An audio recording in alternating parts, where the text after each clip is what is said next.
अस्सलामुअलैकुम। हेडलाइंस आप जान चुके, मैं हूं मोहम्मद शुएब और मैं हूं नजाहत खान। बुलेटिन में खुशामदीद। पीटीआई हुकूमत आज दूसरा मिनी बजट पार्लियामेंट में पेश करने जा रही है। हुकूमत टैक्स आमदन बढ़ाने के लिए इकदाम करना चाहती है। वजीर आजम अवाम और सरमायाकारों को रिलीफ देने की हिदायत भी कर रहे हैं। इस मिनी बजट में क्या कुछ होने वाला है, क्या महंगा होगा, क्या सस्ता होगा, ये जानिए इस्लामाबाद से शकील अहमद की रिपोर्ट में। एक साल में तीसरा बजट। वजीर खजाना असद उमर आज कौमी असम्बली में मिनी बजट का ऐलान करेंगे। तनख्वाहदार तबके को सालाना 12 लाख आमदन पर टैक्स छूट में कमी की तजवीज है। टेलीकॉम सेक्टर में भी मोबाइल फोन के इस्तेमाल पर टैक्स लगाने की तजवीज है। जितने पैसे उतना बैलेंस के मजे शायद अब खत्म हो जाएं। दरामदी पहनावों के शौकीन भी मिनी बजट की जद में आएंगे। इंटीरियर डेकोरेशन में बदेसी सामान लगाने वालों से भी इजाफी टैक्स लिया जाएगा। सिगरेट और मशरूब महंगे हो सकते हैं। मिनी बजट में नॉन फाइलर्स के लिए खुशखबरी। छोटी गाड़ियों की खरीदारी की इजाजत मिलने का इम्कान। 1800 सीसी या उससे बड़ी गाड़ियों पर ड्यूटी में इजाफा मुतवक्के है। बड़ी प्रॉपर्टी की खरीदारी पर पाबंदी बरकरार रहेगी। बैंक ट्रांजैक्शन पर विदहोल्डिंग टैक्स में कमी की तजवीज है। कम लागत के घरों की तामीर के लिए बैंकों को कर्जों की फ्राहमी पर टैक्स छूट दिए जाने का इम्कान है। स्टॉक मार्केट के सरमायाकारों के लिए अच्छी खबर यह है कि हिस्सेस की खरीदो फरोख्त और कैपिटल गेन्स टैक्स में कमी होगी। 200 से ज्यादा खाम अशिया की दरामद पर रेगुलेटरी ड्यूटी में भी कमी की तजवीज है, जिनमें automobile, auto parts, garments, electronics, chemical, engineering की मसनूआत का खाम माल शामिल है। बात हम कर रहे हैं मिनी बजट की। वजीर खजाना असद उमर आज कौमी असेंबली में फाइनेंस तरमीमी बिल पेश करेंगे। मुजव्वजा मिनी बजट में क्या क्या शामिल हो सकता है, जानेंगे समा के नुमाइंदे शकील अहमद से। शकील, हमने रिपोर्ट भी देखी कि क्या कुछ महंगा हो सकता है, क्या कुछ सस्ता हो सकता है, लेकिन मनी लॉन्ड्रिंग की हम सबसे पहले बात कर लेते हैं। इसकी रोकथाम के लिए तरामीम भी पेश होंगी। क्या है वो तरामीम? देखिए, मनी लॉन्ड्रिंग के हवाले से काफी तरामीम है, क्योंकि जो शख्स, कंपनी या उस कॉम्पिटिटर्स या अफसरान जो हैं, अगर वो मनी लॉन्ड्रिंग में मुलव्वस पाए गए तो 10 साल तक सजा हो सकती है। उनकी जायदाद जो है वो 6 माह के लिए जब्त हो सकती है। उनको 6 माह के लिए अपनी जायदाद से महरूम होना पड़ेगा और साथ उनकी गिरफ्तारी भी हो सकती है 6 माह के लिए। और ट्रिब्यूनल 6 माह में फैसला करेंगे कि वो मनी लॉन्ड्रिंग में मुलव्वस थे या नहीं। लेकिन उस वक्त तक उनको अगर ये साबित हो गया तो काफ़ी सख्त सजाएं हैं। 50 करोड़ रुपए तक जुर्माना भी होगा। तो इसके अलावा जो मिनी बजट जो आज पेश किया जा रहा है, प्रपोजल तो ये थी कि 150 अरब रुपए से जायद के टैक्स रेवेन्यू मैयज लिए जाएं, लेकिन वज़ीर आज़म की हिदायत है कि अवाम पर बोझ ना डाला जाए। इसलिए शायद इसको अब एक्सपोर्ट और इन्वेस्टमेंट प्रमोशन पैक्ट का नाम दिया जा रहा है, जिसका ऐलान आज वज़ीर खजाना असद उमर कौमी असेंबली में करेंगे। तकरीबन 4:30 बजे इजलास होगा। उससे 4:30 बजे इजलास होगा। शकील अहमद, आप हमें अपडेट कर रहे थे, बहुत शुक्रिया।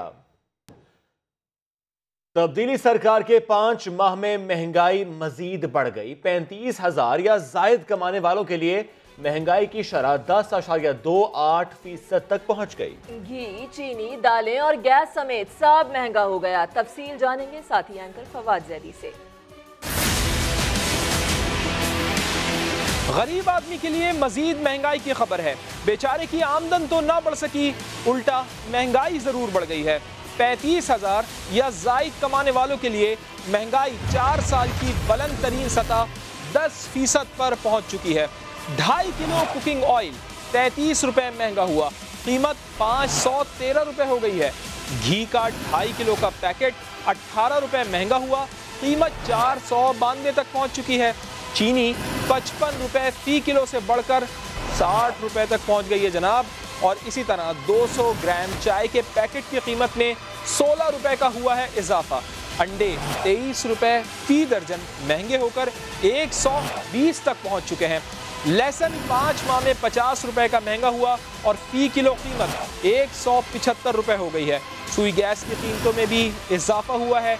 इसके साथ साथ LPG का घरेलू सिलेंडर 133 रुपए इजाफे के साथ 1639 का हो चुका है।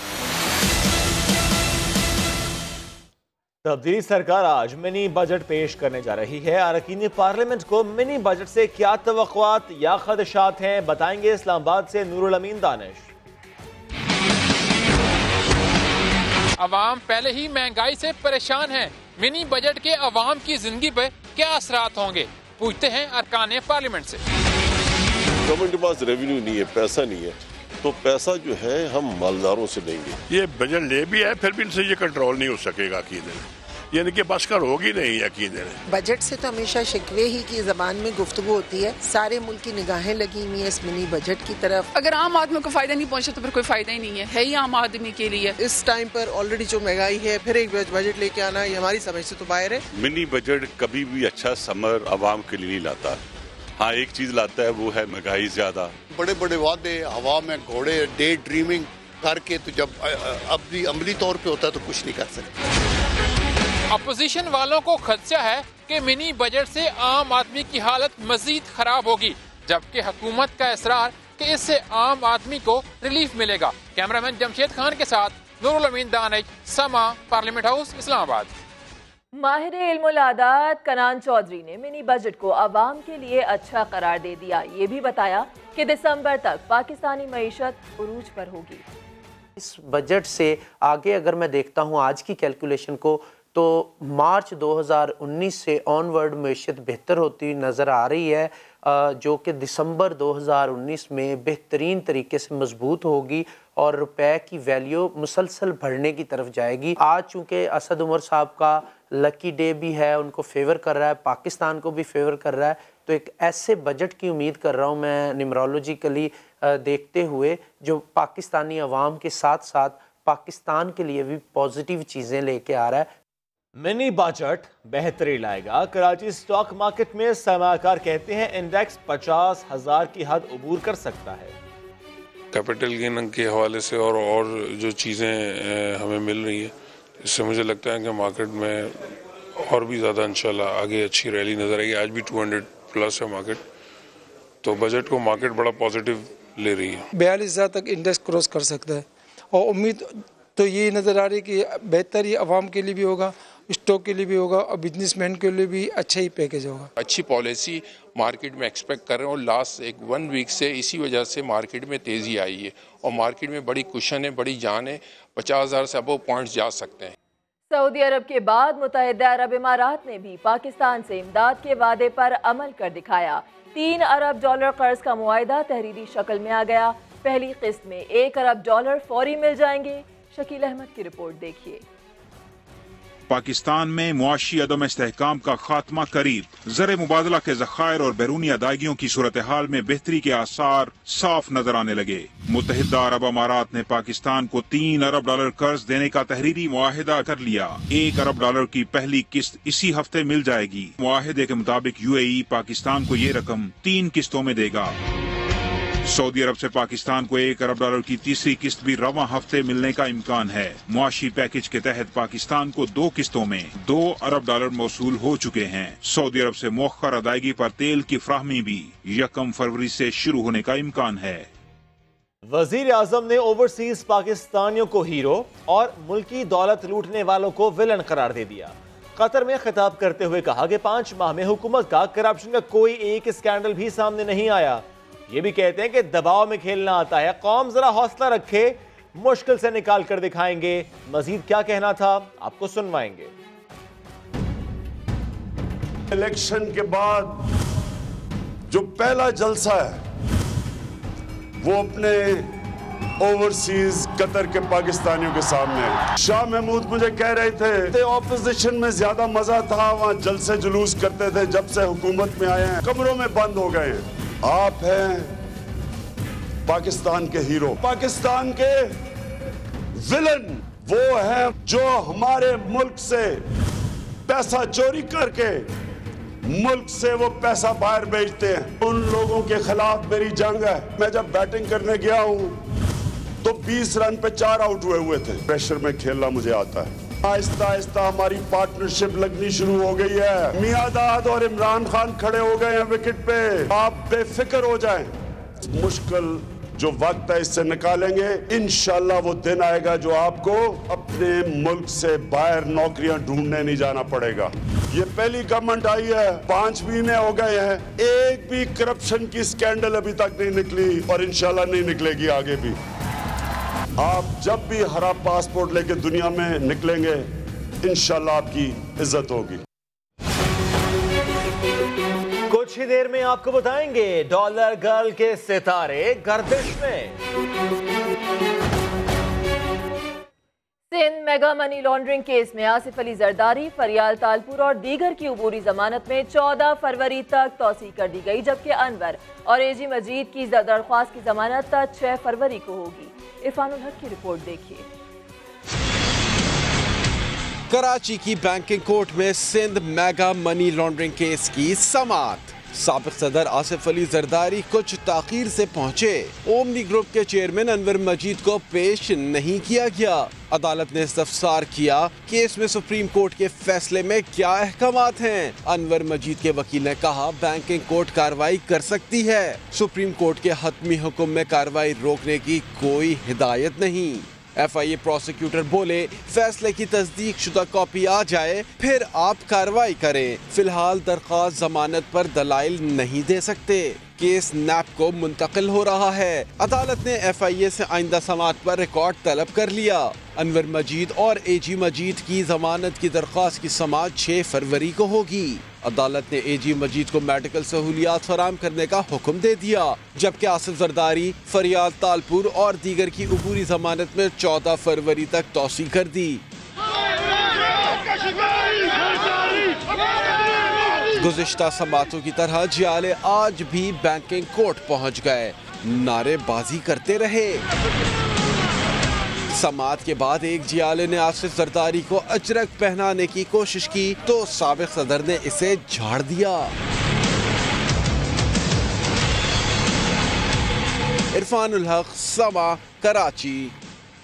तब्दीली सरकार का बड़ा इक़दाम। आज मिनी बजट के साथ मनी लॉन्ड्रिंग और दहशत गर्दों की माली मुआवनत रोकने के लिए तरमीमी बिल भी पार्लियामेंट में पेश किया जाएगा। पीटीआई हुकूमत ने मनी लॉन्ड्रिंग और दहशत गर्दों की माली मुआवनत रियासत के लिए नाकाबिले बर्दाश्त करार देते हुए हुंडी और हवाला का कारोबार रोकने के लिए कवानीन को मजीद सख्त बनाने के लिए फैसला कर लिया है। इस कानून के तहत 10 साल तक कैद होगी, जबकि मुलजिम की जमानत भी नहीं होगी। जुर्माना 5 लाख से बढ़ाकर 5 करोड़ रुपए होगा। तरमीमी बिल में FIA को वसी तर इख्तियारात देने की तजवीज़ भी शामिल है। बैंक से कोई भी रिकॉर्ड आसानी से लिया जा सकेगा। कवानीन में तरामीम FATF एक्शन प्लान पर अमल दरामद का तसलसल करार दिया जाता है। सुप्रीम कोर्ट ने वजीर आला सिंध के खिलाफ इकामे की बुनियाद पर नाअहली की दरख्वास्त मुस्तरद कर दी। अदालत ने रिमार्क्स दिए किसी को ओहदे से हटाने की दरख्वास्त में नेक नियति जाहिर करना होती है, सिर्फ सियासी मुखालिफत की बुनियाद पर दरख्वास्त नहीं सुनी जा सकती। सुप्रीम कोर्ट ने वजीर आला सिंध के खिलाफ इकामे की बुनियाद पर नाअहली की दरख्वास्त आज मुस्तरद की है। अदालत ने साथ साथ रिमार्क्स भी दिए कि ओहदे से हटाने के लिए दरख्वास्त में नेक नियति जाहिर की जाती है, सिर्फ सियासी मुखालिफत की बुनियाद पर दरख्वास्त नहीं सुनी जा सकती। एक और अदालती कार्रवाई। करेंसी स्मगलिंग केस में मॉडल अयान अली की मुश्किलात बढ़ गई। नाकाबिले जमानत वारंट गिरफ्तारी वापस लेने समेत 3 दरखास्तें मुस्तरद हो गईं। रावलपिंडी की कस्टम कोर्ट ने इश्तिहारी करार देने की कार्रवाई शुरू कर दी। अदालत ने गिरफ्तार करके 15 फरवरी को पेश करने का हुक्म दे दिया। इस पर देखिए सदाकत अली की रिपोर्ट।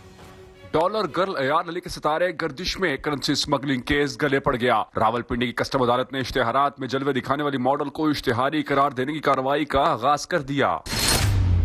करेंसी स्मगलिंग केस में अयान अली की बीमारी का बहाना काम ना आया, ना वकला का दिफा। मुकदमा खत्म होगा ना हाजिरी से इस्तिस्ना मिलेगा। कस्टम अदालत के जज अरशद हुसैन भुट्टा ने दोनों दरखास्तें खारिज कर दी। नाकाबिले जमानत वारंट गिरफ्तारी वापस लेने की दरखास्त भी मुस्तरद। खसूसी अदालत ने मुसलसल गैर हाजिरी पर डॉलर गर्ल की तलबी के लिए इश्तिहार जारी करने और मुलजिमा को 15 फरवरी तक पेश करने का हुक्म दे दिया। न आने पर इश्तिहारी करार देने की कार्रवाई होगी। अदालत ने यह भी करार दिया कि बादिउल नजर में अयान अली करेंसी स्मगलिंग में मुलव्विस है। मॉडल दुबई से इलाज के लिए ओमान जाती है, पाकिस्तान क्यों नहीं आ सकती। अदालत ने गवाहों को भी आइंदा समाअत पर तलब कर लिया। अगली समाअत 15 फरवरी को होगी। सिंध हाई कोर्ट से खबर शामिल करेंगे। लियारी गैंग वॉर के सरगना उज़ैर बलोच ने बदला लेने के लिए सेंट्रल जेल के हवालदार समेत 4 शहरियों को अगवा के बाद कत्ल किया। लाशें तेजाब में फेंक दी।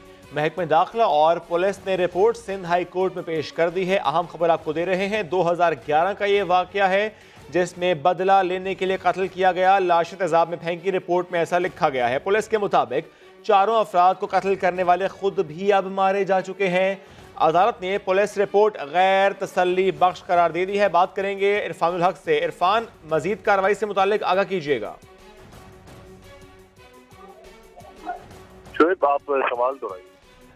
इरफान, जानना चाह रहे हैं, लियारी गैंग वार के सरगना उज़ैर बलोच ने बदला लेने के लिए सेंट्रल जेल के हवलदार समेत 4 शहरों को अगवा कर कत्ल किया। ये रिपोर्ट में लिखा गया है। अब मजीद क्या है इस रिपोर्ट में, जानना चाह रहे हैं आपसे। देखिए, 4 अफराद के अगवा का मामला जब ज़ेर बहस आया था तो अदालत ने हुक्म दिया था कि महकमा दाखिला इस हवाले से कोई तहकीकाती या पेशरफ रिपोर्ट पेश करे कि आखिर मामला क्या है। आज जो रिपोर्ट पेश की गई है उसमें बताया गया है कि जो एतराफ़ी बयान है लियारी गैंग वार के सरबरा उज़ैर बलोच का, उसमें उन्होंने तस्लीम किया था उज़ैर बलोच ने कि इन 4 अफराद को कत्ल करके अगवा करके कत्ल कर दिया गया था। इसके अलावा रिपोर्ट के मुताबिक हवलदार हैं अमीन उर्फ लाला, इसके अलावा गाजी खान, शेर अफजल और शिराज, इनको 2011 में अगवा किया गया था उज़ैर बलोच के हुक्म पर, और उज़ैर बलोच ने भी एतराफ़ किया कि इनको उसके बाद कत्ल कर दिया गया है। अदालत ने रिपोर्ट को गैर तसल्ली बख्श करार दिया है और हुक्म दिया है कि जो इस हवाले से मजीद पेशरफ रिपोर्ट हो और इंफरादी दहशतगर्दी की अदालत में जो मुकदमा इस हवाले से ज़ेर इल्तवा है उसमें जो कार्रवाई हो उसकी भी पेशरफ रिपोर्ट अदालत में पेश की जाए। अदालत ने 27 फरवरी तक समाअत मुलतवी की। शुक्रिया इरफान।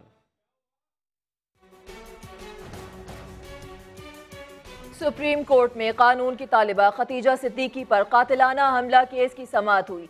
चीफ जस्टिस ने रिमार्क्स दिए कि जब खतीजा ये बता सकती है कि हमला आवर लड़का है तो लड़के का नाम भी बता सकती है। मुल्जिम को ताखीर से मुकदमे में नामजद क्यों किया गया? ये समाअत हुई सुप्रीम कोर्ट में, जहां तालिबा खतीजा सिद्दीकी पर कातिलाना हमला केस की समाअत में खतीजा ने पहले दिन मुल्जिम का नाम नहीं बताया गया। ये इस्तफसार किया गया था चीफ जस्टिस की जानिब से। मजीद उनका ये भी कहना था कि जब खतीजा ये बता सकती है कि हमला आवर लड़का है तो नाम भी बता सकती है। खतीजा सिद्दीकी मुल्जिम को जानती थी, वो क्लास फेलोज थे, जिस पर वकील खतीजा के वकील का ये कहना था कि हमले के वक्त खतीजा सिद्दीकी हवास में नहीं थी। चीफ जस्टिस ने जवाब दिया कि खतीजा की बहन हमले के वक्त हवास में थी। खतीजा की बहन ने भी मुल्जिम की निशानदही में ताखीर की। ताखीर क्यों की गई? इक़दाम कत्ल में नाकामी भी हो तो 10 साल की सज़ा बनती है। ये रिमार्क्स दिए गए चीफ जस्टिस की जानिब से। अहम खबर आपको दे रहे हैं। पाक फ़ज़ाया का लड़ाका तैयारा बलूचिस्तान में गिरकर तबाह हो गया। हादसे में पायलट शहीद हो गए। मजीद बात करेंगे। समा के नुमाइंदे फ़ख्र रहमान हमें ज्वाइन कर रहे हैं। जी फ़ख्र, आगाह कीजिएगा। जी बिल्कुल, अफसोसनाक खबर है। पाक फ़ज़ाया का F-7PG लड़ाका तैयारा बलूचिस्तान में मस्तूम के करीब गिरकर तबाह हो गया। ये तरबीती परवाज पर था, रूटीन की। इसमें पायलट जो है वो शहीद हो गए। पाक फ़ज़ाया के तर्जुमान के मुताबिक एक एयर हेडक्वार्टर की जानिब से इंक्वायरी बोर्ड तश्कील दे दिया गया है हादसे की वजह जानने के लिए। हादसे की वजूहात जानने के लिए इंक्वायरी बोर्ड भी तश्कील दे दिया गया है। अफसोसनाक खबर है, तैयारा तबाह हुआ है। पाक फ़ज़ाया का लड़ाका तैयारा मस्तूंग में तबाह हुआ, पायलट शहीद हुए। आपने अपडेट किया फ़ख्र, शुक्रिया। वज़ीर इत्तलात पंजाब का तहलका खेज इंकिशाफ। फयाजुल हसन चौहान कहते हैं साहिवाल में मारे गए जीशान का ताल्लुक दहशतगर्द तंजीमों से था, जबकि गाड़ी भी दहशतगर्द की थी। दूसरी जानिब जीशान की वालिदा कहती हैं बेटा दहशतगर्द नहीं था, अल्लाह से इंसाफ की उम्मीद है। साहिवाल में मारे गए जीशान का दहशतगर्दों से ताल्लुक था। वज़ीर इत्तलात पंजाब फयाजुल हसन चौहान ने समा से गुफ्तगू में कहा, मुकाबले में मारे जाने वाले अफराद जिस गाड़ी में सवार थे वो दहशतगर्द अदील की थी, जो दहशतगर्दी की कई वारदातों में मुलव्विस था। उस्मान नामी एक टेररिस्ट है जो 15 जनवरी को ही जो है वो मारा गया था। उसको उसके साथ सेल्फियां भी इसकी मौजूद है जीशान की। तो बुनियादी तौर पे हुआ यह है कि जीशान जो है वो मशकूक शख्सियत थी। जीशान का ताल्लुक जो है वो दहशतगर्द तंजीमों के साथ था, लेकिन खलील की फैमिली को इल्म नहीं था। दूसरी जानिब जीशान की वालिदा मानने को तैयार नहीं कि उसका बेटा दहशतगर्द था। उनसे नहीं थी, वो आए थे, उन्होंने कोई बात ही नहीं की, सिर्फ दुआ मांगी है। उन्होंने मेरे से पूछा भी नहीं कि आपका बेटा क्या करता था, कैसे गया, क्या करने गया, किधर गया था। तो उन्होंने इंसाफ क्या देना मुझे बेटा, ये आप बताएं। जीशान की वालिदा ने मजीद कहा, मेरे बेटे पर जो लेबल लगाया जा रहा है वो हमें जीने नहीं देगा। वज़ीर कानून पंजाब राजा बशारत कहते हैं सानह साहिवाल में मुल्ज़िमान का तयन हो चुका है, जल्द उनके खिलाफ दहशत गर्दी की अदालत में चालान पेश किया जाएगा। और ये पहली दफ़ा हुआ है कि किसी गवर्नमेंट ने मुख्तसर अरसा में सिर्फ 72 घंटे में, जो चीफ मिनिस्टर साहब ने कमिटमेंट की थी कि हमने 72 घंटे में इस हतमी फैसले पे पहुंचना है कि इस सारे मामले में कौन लोग कसूरवार हैं, उनके खिलाफ कार्रवाई हो गई है। और इंशाअल्लाह ताला अब हमारी ये कोशिश है कि इस मुकदमे का चालान जो है वो जल्द अज जल्द मुकम्मल करके इंसदाद आईजी पंजाब को तब्दील किए जाने का इम्कान है। जी मैं समझता हूँ कि JIT की रिपोर्ट के मुताबिक जिन लोगों की जिम्मेदारी का तयन होना था वो कल हो चुका। कराची में वालिदैन बच्चों को स्कूल लाने ले जाने का खुद ही इंतजाम कर लें, क्योंकि वैन मालिकान कल से जा रहे हैं हड़ताल पर। हड़ताल क्यों होगी, सादुर रहमान बता रहे हैं अपनी इस रिपोर्ट में। CNG और LPG सिलेंडर्स क्यों निकाले?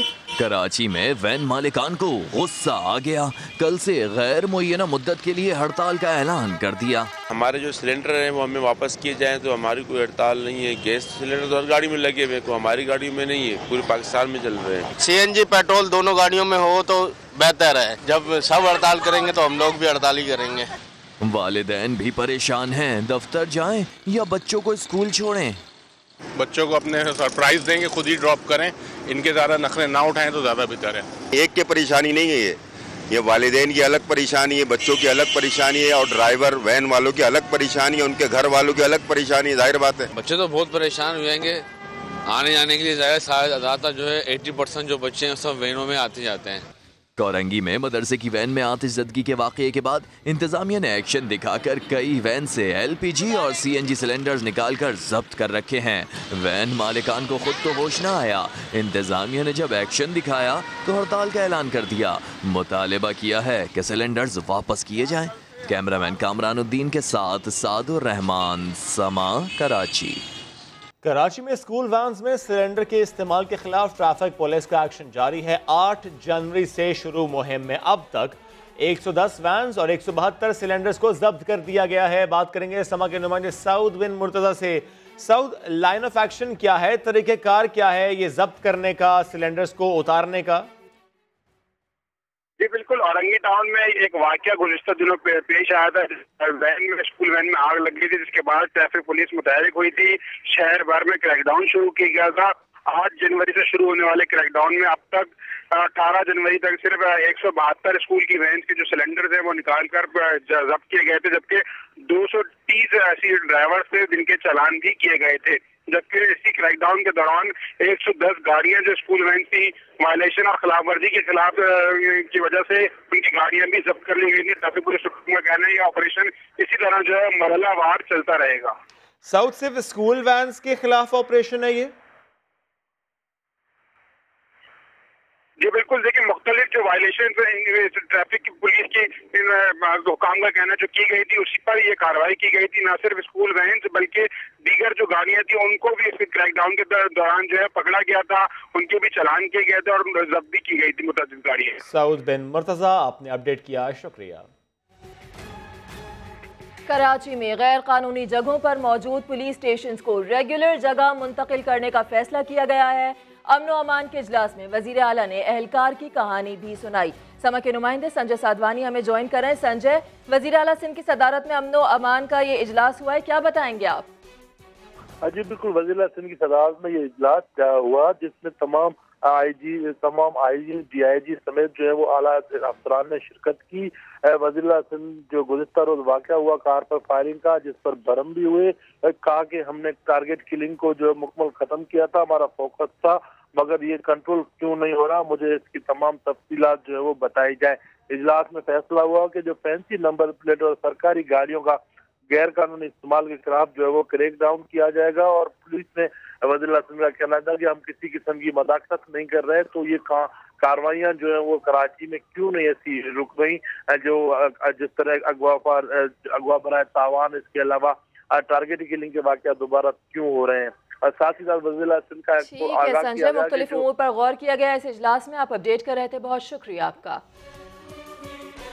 कचहरी में वकला हड़ताल और अदालतों के बॉयकॉट का मामला। Chief justice Islamabad high court Athar Minallah ने रिमार्क्स दिए, बार के बजाय मखसूस लोग ताकतवर होंगे तो हम क्या करेंगे? ताकतवर लॉबी के खिलाफ बार को खुद ही खड़ा होना होगा। हजारों मुकदमात इल्तिवा का शिकार हो गए। तफसील जानेंगे सुहेल रशीद से। सुहेल, बताइएगा। जी देखें, इस्लामाबाद कचहरी में मुसलसल हड़ताल पर इस्लामाबाद हाई कोर्ट के चीफ जस्टिस अतर मिनल्ला ने सख्त बरहमी का इजहार किया है और उन्होंने सेक्रेटरी दाखिला, चीफ कमिश्नर और आईजी इस्लामाबाद को 4 फरवरी को जाती हैसियत में तलब कर लिया है। इस्लामाबाद हाई कोर्ट में चीफ जस्टिस का ये कहना था कि इस्लामाबाद की तारीख में पहली बार अदालतों को ताले लगे हैं और ये लम्हा फिक्रिया है और ये बायस शर्मिंदगी भी है कि अदालतों को ताले लगते रहे और ये बात अब रिकॉर्ड पर भी आ चुकी है। चीफ जस्टिस का यह भी कहना था कि जजेस की पार्किंग, साइलिन की जगह, ISO के दफातर, सब जगहों पर वकला ने कब्जा कर रखा है। सिक्योरिटी इदारों ने कचहरी को सिक्योरिटी रिस्क भी करार दिया था और बार की मीटिंग्स भी मुझसे जब हो चुकी थी तो उसके बाद सुहेल रशीद, आप हमें इस हवाले से अपडेट कर रहे थे, बहुत शुक्रिया आपका। बुलेटिन में शामिल करेंगे एक ब्रेक, लेकिन उससे पहले news updates. Sindh high court में करप्शन के केस में नैब की नाकिस तफ्तीश। चीफ जस्टिस, नैब तफ्तीशी अफसरान और प्रोसिक्यूशन पर बरहम। DG नैब सिंध को फौरी तलब कर लिया गया। सुप्रीम कोर्ट में वजीर आला सिंध के खिलाफ इकामे की बुनियाद पर नाअहली की दरखास्त मुस्तरद। जस्टिस उमर अता बंदियाल के रिमार्क्स, कहा मुराद अली शाह की अहलियत सियासी मुहरिकात पर चैलेंज की गई, सिर्फ सियासी मुखालिफत की बुनियाद पर दरखास्त सुनी नहीं जा सकती। कराची में 17,000 जाली नंबर प्लेट वाली गाड़ियां पकड़ी गईं। वजीर आला सिंध का जाली नंबर प्लेट पर क्रैक डाउन करने का हुक्म। मुशीर इत्तलात सिंध मुर्तजा वहाब का कहना है कि सिक्योरिटी से मुताल्लिक इजलास हर हफ्ते तलब किया जाएगा।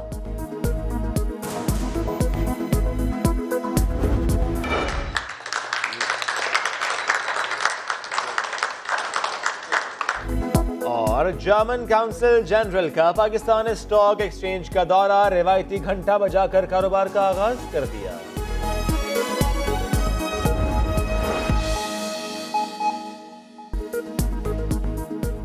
Welcome back. जिक्र करेंगे मौसम का। लाहौर समेत पंजाब के मुख्तलिफ शहरों में गुज़िश्ता रात तेज बारिश और जालाबारी हुई, जिससे सर्दी में इजाफा हो गया। इस वक्त लाहौर में मौसमी क्या सूरत हाल है, बताएंगे हमारे नुमाइंदे मोहम्मद लुकमान। जी, बाढ़ से बरसाने वाला सिस्टम इतवार के रोज़ पाकिस्तान में दाखिल हुआ, जिसकी वजह से लाहौर समेत मुल्क के बालाई इलाकों और अदा के कराची तक की बारिश हुई। इसका क्या सूरत हाल है, इस बारे में बात करते हैं चीफ मेट्रोलॉजिस्ट साहबजाद खान साहब से। जैसा कि 3 दिन से बारिश का जो सिलसिला था वक्फे से आज वो तकरीबन काफ़ी हद तक वो सिस्टम वीक हो चुका है। आगे आने वाले दिन जो हैं वो मौसम खुशक और धूप होगी, लेकिन रात के टेम्परेचर जो है वो थोड़े से गिर सकते हैं। जैसा कि चीफ मेट्रोलॉजिस्ट ने बताया कि आगे जो है खुनकी रहेगी, रात के वक्त दिन के टेम्परेचर थोड़े से बढ़ सकते हैं, लेकिन जो है कि ये नहीं कहा जा सकता कि कोई अभी सर्दी चली गई है, सर्दी अभी भी मौजूद है। जी, ये थी लाहौर की सूरत हाल। लिए चलते हैं डेरा गाजी खान। यहाँ के कबायली इलाके यकबाई में बर्फबारी हुई, जिसके बाद नज़ारे हसीन हो गए। पहाड़ों ने भी सफ़ेद चादर ओढ़ ली। अपडेट्स हासिल करेंगे समा के नुमाइंदे अख्तर अली से। अख्तर, मनाजिर तो हम समा की स्क्रीन पे देख रहे हैं जो इंतहाई खूबसूरत है। सुहाने मौसम का अहवाल बताइएगा और ये भी बताइएगा कि मामूलात ज़िंदगी कितना मुतासर हुआ है इससे। जी, बर्फबारी के बाद सर्दी की शिद्दत में तो इजाफा हुआ है और ये जो इलाका है ये डेरा गाजी खान का सतह समंदर से 7,000 फुट बुलंदी पर वाक़ है। यकबाई इस इलाके का नाम है। यहाँ हल्की बर्फबारी जो है हुई है और इसका सिलसिला जो है वक्फे से जारी है और बर्फबारी के बायस पहाड़ों ने बर्फ की सफ़ेद चादर ओढ़ ली है और कोई सुलेमान के सिलसिले के जो मनाजिर हैं वो इंतहाई दिलकश हैं। और महकमा मौसमियात के मुताबिक यकबाई समेत कोई सुलेमान के दीगर चंद बुलंद व बाला मकामात पर जो है। आप हमें बाहवाल बता रहे थे, बहुत शुक्रिया आपका। बाला इलाकों में शदीद बर्फबारी जारी है। गलियात, वादी नीलम और दीर के रास्ते बंद हैं।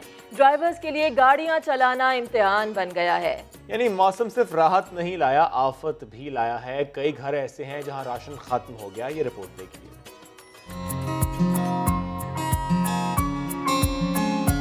बर्फबारी ने सड़कें बंद कर दी। गलियात से मरी जाने वाली शाहराहों पर बर्फ ने रास्ता रोक रखा है। हर तरफ बर्फ ही बर्फ और इंतजामिया गायब। मुसाफिर और मकामी अफराद मुश्किल में फंस गए। घरों में न बिजली है न राशन, जाएं तो जाएं कहां। सर राब्ता सड़कें अभी तक तो नहीं खुली, मुश्किलात बहुत हैं। ना खाने के लिए कुछ मिल रहा है, ना कोई, जितने भी सयाह हमारे पास जो ठहरे हुए थे वो अभी तक फंसे हुए हैं। और चैन वाले आपको पता है वो फिर जितनी चीन की कीमत होती है उससे ज्यादा उनसे ले रहे हैं। आजाद कश्मीर में बर्फबारी के बायस वादी नीलम और वादी लीपा में सड़कें बर्फ तले दब गईं। ड्राइवरों के लिए गाड़ियां चलाना इम्तिहान बन गया। मुसाफिरों ने मंजिल पर पहुंचने के लिए पैदल ही सफर शुरू किया। दीर में आसमान से गिरते बर्फ के गालों ने लोगों की परेशानियां बढ़ा दी। सड़कों और घरों की छतों पर बर्फ का ढेर लग गया। बेलचे उठाए बच्चे बर्फ साफ करने में लग गए। मलका कोहसार में 3 रोज से जारी बर्फबारी का सिलसिला थम गया। अब तक वादी में 3 फुट बर्फ पड़ चुकी है। इंतजामिया ने सड़क से बर्फ हटाने का काम शुरू कर दिया। मलिका कोहसार मरी में 3 दिन से जारी बर्फबारी का सिलसिला थम गया है। नीले आसमान और चमकती धूप ने मलिका कोहसार के हुस्न को 4 चांद लगा दिए। हसीन मौसम में सयाहों की मौज मस्ती का अहवाल बता रहे हैं जफर इकबाल रहीम। जी, मलका कोहसार मरी में 3 रोज से जारी बर्फबारी का सिलसिला थम गया। आज सूरज भी निकल आया है, लेकिन इसके बावजूद यहाँ पर सर्दी की शिद्दत में कमी वाक़या ना हो सकी और सुबह को भी यहाँ पर दर्जा हरारत जो है -4 रिकॉर्ड किया गया। मरी में हालिया बर्फबारी के 3 रोज़ा स्पेल के दौरान 3 फुट से ज़्यादा बर्फ़ रिकॉर्ड की गई, जबकि गलियात में 4 फुट से ज़्यादा बर्फ़ पड़ी है। मौसम साफ़ होने के बाद जो यहाँ पर महकमा शरात पंजाब के मशीनी दस्ते हैं, उन्होंने तमाम सड़कों से बर्फ़ हटाने के बाद नमक का छिड़काव कर दिया ताकि ट्रैफिक को रवां दवां रखा जा सके। इसके अलावा जो एक्सप्रेस वे है उसको भी ट्रैफिक के लिए खोल दिया गया। वहाँ की तमाम सड़कों से भी बर्फ़ साफ़ कर दी गई है और सयाह को कहा गया कि वो जिस वक्त चाहे मरी आ सकते हैं। और इस वक्त भी देख सकते हैं गाड़ियों की लंबी लंबी कतारें लगी और सयाह बड़ी तादाद में मलका कोहसार मरी पहुँचना चाह रहे हैं। जी, सुहाने मौसम का अहवाल आप बता रहे थे मलिका कोहसार मरी से। जफर इकबाल रहीम, बहुत शुक्रिया आपका। फैसलाबाद में खातून से ज्यादती और अहले खाना से 2 लाख रुपए बटोरने के इल्जाम में आमिल को गिरफ्तार कर लिया गया है। थाना सिविल लाइन में मुकदमा भी दर्ज कर लिया गया है। मजीद बात करेंगे, यूसुफ चीमा हमें ज्वाइन कर रहे हैं। यूसुफ, इस आमिल का मौक़िफ़ सामने आया है? जी बिल्कुल शुएब, ये बाबर नामी ये आमिल है और फैसलाबाद सलाम नगर का रहायशी है जिसके ऊपर इल्ज़ाम था खातून के साथ ज्यादती का, इसके साथ साथ 2 लाख रुपए बटोरने का। ताहम थाना सिविल लाइन ने इसको इस वक्त गिरफ्तार करके इसके खिलाफ मुकदमा जो है इन्हीं दफात के तहत दर्ज कर लिया गया। खातून का ये कहना कि ये शख्स हमें ब्लैकमेल करता रहा है और ब्लैकमेल करने के साथ साथ जो हमसे 2 लाख रुपए बटोर लिए। ताहम आमिल जब सारे इल्जाम को मुस्तरद करते हुए कह रहा है कि मैंने ना ही ब्लैकमेलिंग किया ना ही मैं किसी तरह का कोई आमिल हूँ। ताहम आमिल के नाम के जो है कार्ड और वहाँ पे मौजूद शहरियों का यही कहना है कि ये एक जाली आमिल है और आमली के तौर पर लोगों को इससे पहले भी मुतअद्दिद मामलात की इस तरह से इन्वॉल्व रहा है। ताहम पुलिस ने गिरफ्तार करके इसके मुकदमात के साथ साथ इसकी तफ्तीश शुरू कर दी हुई है। यूसुफ, साथ ही रहिएगा। मुतासरा खातून के हवाले से भी नाज़रीन को आगाह करें। वो कहती हैं कि बेऔलादी के बायस आमिल के पास दम करवाने जाती थी। बेटे की पैदाइश के बाद आमिल ने डराना धमकाना शुरू कर दिया और बच्चे को मारने की धमकियां भी दी। 5-6 साल हो गए ਤੇ ਸਾਨੂੰ ਕਿਸੇ ਨੇ ਦੱਸਿਆ ਸੀਗਾ ਕਿ ਇਸਲਾਮ ਨਗਰ ਵਿੱਚ ਹਾਫਿਜ਼ ਬਾਬਰ ਹੈ ਤੇ ਉਹਦੇ ਕੋਲ ਜਾਓ ਅੱਲਾ ਅੱਲਾ ਕਰੋਗਾ ਤੇ ਤੁਹਾਡੀ ਸੁਣੀ ਜਾਏਗੀ। ਅਸੀਂ ਉਹਦੇ ਕੋਲ ਗਏ ਆ ਤੇ ਅੱਲਾ ਦਾ ਕਰਨਾ ਹੋਇਆ ਕਿ ਰੱਬ ਵੱਲੋਂ ਸਾਡੀ ਸੁਣੀ ਗਈ। ਰੱਬ ਨੇ ਸਾਨੂੰ ਔਲਾਦ ਦੇ ਦਿੱਤੀ ਤੇ ਕਾਂਗੇ ਇਹ ਕਰਨਾ ਸ਼ੁਰੂ ਕਰ ਦਿੱਤਾ ਕਿ ਮੇਰੇ ਮੋਕਲ ਨੇ ਮੇਰੇ ਮੋਕਲ ਜਿਹੜੇ ਨੇ ਉਹ ਤੇਰਾ ਬੱਚਾ ਮਾਰ ਦੇਣਗੇ। ਇਹ ਬੱਚਾ ਵੀ ਜਿਹੜਾ ਇਹ ਤੁਹਾਡਾ ਨਹੀਂ ਗਾ ਮੋਕਲਾਂ ਦਾ ਬੱਚਾ। ਉਹਨੇ पैसे भी ले साढ़े को काफ़ी सारे। ये था खातून का मौक़िफ़। जाली आमिल से मुताल्लिक भी आपको बताएं, वो अपने काम से ही मुकर गया है। वो कहता है कि मैंने किसी को कोई तावीज़ नहीं दिया और ना ही किसी को ब्लैकमेल किया है। किसी किस्म की तावीज़ नहीं दिया सर। तो वो तो कहते हैं कोई दम दुम करने के लिए आता था? नहीं सर, बस मेरा उन्होंने वैसे आना तलक था, ब्लैकमेल नहीं किया सर। फैसलाबाद में जाली आमिल के पकड़े जाने पर मुफ्ती इब्तिसाम इलाही ने खुले इश्तिहारात लगाने वाले आमिलों को पकड़ने का मुतालिबा कर दिया है। मैं ये समझता हूँ ये जितने खास तौर के ऊपर चले, चंद लोगों का तो पता नहीं लग सकता, लेकिन जो अलल इलान इश्तिहारात लगाते हैं कि महबूब आपके कदमों में, काली कलकत्ते वाली, बंगाली बाबा, उसके ऊपर लिखा होता है कि हम जादू जिन्नात के जरिए इलाज करते हैं। इन लोगों को हुकूमत क्यों नहीं पकड़ती? क्या जादू इस्लाम में जायज़ है? जादूगर की तो सजा इस्लाम में आपको पता हो, शरी हुकूमत हो तो जादूगर साबित हो जाए जादू करता है, उसकी सजा इस्लाम में मौत है। ये ओपन अखबारों में इश्तिहारात देते हैं तो हुकूमत इनके खिलाफ क्रैकडाउन करे, इनको पकड़े ताकि मुआशरे को इस किस्म के जुल्म से बचाया जा सके। लाड़काना पुलिस या हाफ फ्राई की माहिर 3 महीनों में मुबैना मुकाबलों में 14 अफराद को एक ही जगह पर गोलियां मारी गईं। पुलिस के हाथों माजूरी के शिकार इंटर पास नौजवान वसीम का कहना है कि 1 लाख रुपए रिश्वत न देने पर SHO ने टांग पर गोलियां मार दी। नवीद लाड़िक ने इसी पर रिपोर्ट तैयार की है, आपको दिखाते हैं। लाड़काना पुलिस ने पिछले 3 माह में कई मुकाबले किए। 14 मुबैना मुल्जिमान जख्मी हालत में गिरफ्तार हुए, लेकिन सबकी मेडिकल रिपोर्ट्स में एक बात मुश्तरक थी, सबको गोलियां दाएं टांग पर मारी गईं। इन्हीं में से एक गांव आकिल का इंटरपास नौजवान वसीम गाद भी है, जो पुलिस की हिरासत में चांडका अस्पताल में जेर इलाज है। गुज़िश्ता हफ्ते ही वसीम की दाएं टांग काटी गई है। बूढ़े वालिदैन परेशान हैं। वसीम के मुताबिक मुकाबला जाली था, रकम न देने पर उसे हाफ फ्राई कर दिया गया। बाग से मजदूरी करते हुए घर जा रहा था, एक SHO की कार थी और एक मोबाइल थी पुलिस की। कोई ज़्यादा नफरी भी नहीं थी कि मुकाबला कहा जा रहा है। जुम्मन शाह चौकी पे लेके जाके उसने मुझे शूट कर दिया। पुलिस अब तक वसीम का कोई क्रिमिनल रिकॉर्ड भी नहीं दे सकी। तो क्या ये मुकाबला वाकई जाली था? बिल्कुल इस तरह होता रहता है, लेकिन मैं समझता हूँ कि कोई भी इस तरह का जो एक्स्ट्रा जुडिशल है वो बिल्कुल जो है ना गलत है। लेकिन ये इम्पोर्टेंट बात है कि जो जख्मी भी हुए हैं वो भी देखा जाए कि उनका क्रिमिनल रिकॉर्ड कितना है। वसीम ही नहीं, टांग पर गोलियां खाने वाले दीगर 13 मुल्जिमान का भी यही मौक़िफ़ है कि तमाम पुलिस मुकाबलों की तहकीकात करवाई जाए। कैमरामैन तारिक चन्ना के साथ नवीद लाड़क, समा, लाड़काना।